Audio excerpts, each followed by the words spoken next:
Okay? So, syempre, yung Noah's Ark is to save yung mga animals.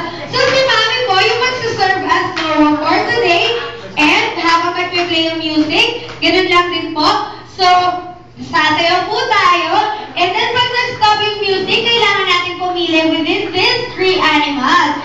And then, tatanungin ko po si Mami, save the, and then kung ano po yung mapili ni Mami. So, syempre, yun po yung masasave. And then, yung mga hindi napili, ayan. So, yun kayo na yung maa-up. So, kids, naiintindihan po ba yung game?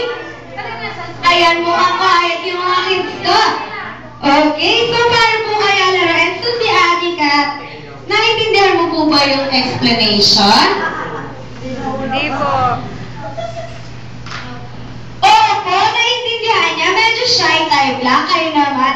Ayan, so syempre, pag nag-play music, kailangan lang po yung sumayaw, and then pag nag-stop, pipili lang po ng isang animal. Pwede po tayong pumila within those 3 animals, and then pag tinanong ko si Mami kung ano yung napili niya, yun po yung masasave po sa game. So, yung mga hindi napili, kailangan na po umupo.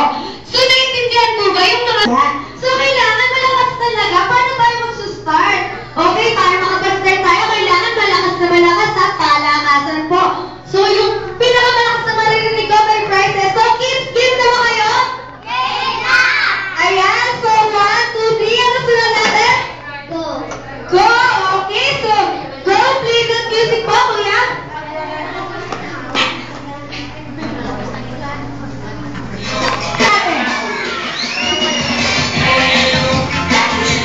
Si Mami kailangan na natalikod, ayan. So, ulang ba yan, Mami? Mami, sakto. Ayan.